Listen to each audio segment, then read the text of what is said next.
Hi guys, ఎలా ఉన్నారు? మరో ఇంట్రెస్టింగ్ వీడియోతో మళ్ళీ మీ ముందుకు వచ్చాను. ఈ వీడియో చివరి వరకు చూసి నచ్చితే ఒక లైక్ వేసుకోండి. ఓకే, ఇక వీడియో స్టార్ట్ చేద్దాం. అడిగి మరీ తన్నించుకోవడం, కూలిచ్చి మరీ గుద్దించుకోవడం అంటే ఇదే అంటున్నారు మన ట్రేడ్ పండితులు. ఈ గొర్రెబిడ్డను చూస్తే నాకు అదే అనిపిస్తుంది. నేను ఎంతోమంది కొండేరి పప్పల్ని చూశాను, కానీ వీడు ఏ రకమో అర్థం కావట్లేదు నాకు. వాడే అతి వినయ దర్శన్.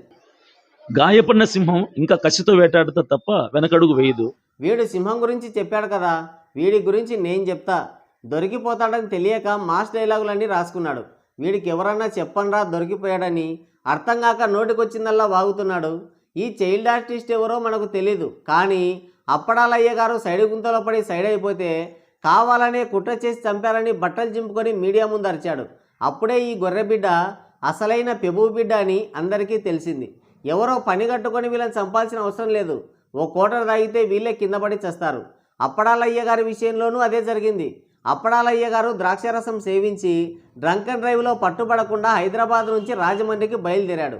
కానీ దారి మధ్యలోనే అయ్యగారిని పెబు పలకరించాడు.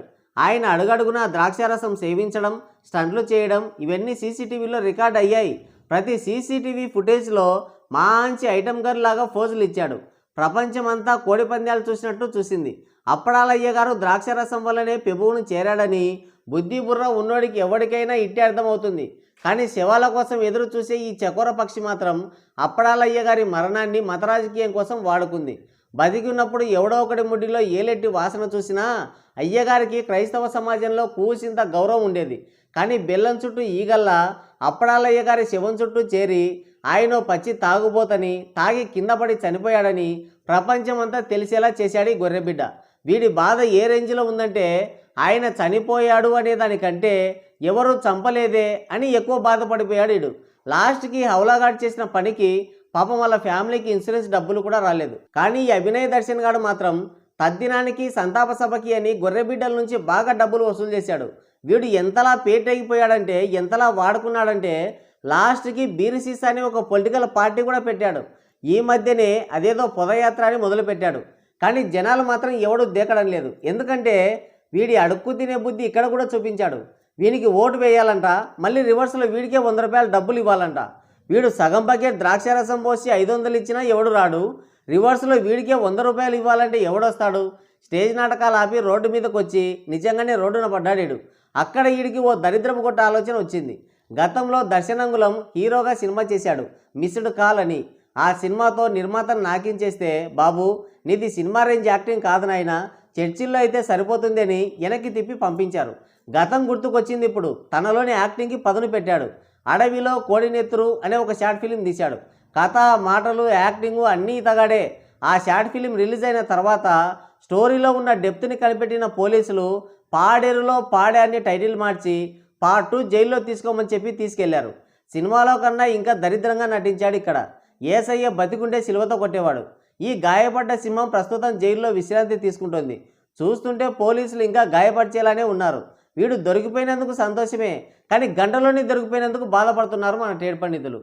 గాయపడిన గొర్రె నుంచి వచ్చే శ్వాస అరుపు కంటే భయంకరంగా ఉంటుంది. కాబట్టి పోలీసులు ఆ విగ్గు ఊడేలా కొట్టాలి వీడిని.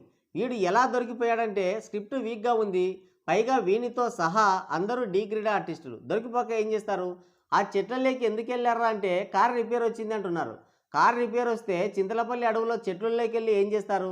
తర్వాత కెమెరామ్యాన్ ప్లస్ యాక్టర్ అయిన ఇంకొకడు కుక్క ఈంతున్నట్టు అయ్యగారు అయ్యగారు ఆ ఊ అని అరిచాడు. వాడి ఓవర్ యాక్టింగ్తోనే దొరికిపోయారు. పైగా యాక్టింగే కాకుండా కెమెరామ్యాన్ బాధ్యతలు కూడా వానికి అప్పగించారు. వాడు తీయాల్సింది కాకుండా తీయకూడదు కూడా తీశాడు. అక్కడ దొరికిపోయాడు. ఇక అతి వినయ దర్శన్ విషయానికి వస్తే ఎలాగో తన్నించుకోవడానికే పిలిపించుకున్నాడు. 4 తన్నులు ఎక్స్ట్రా తినొచ్చు కదా, లేదు, గాజు సీసాతో గీక్కొని కోడి రక్తం పోసుకున్నాడు. ఆ బట్టలు అయితే చించారు, మరి ఏం చేశారో తెలీదు.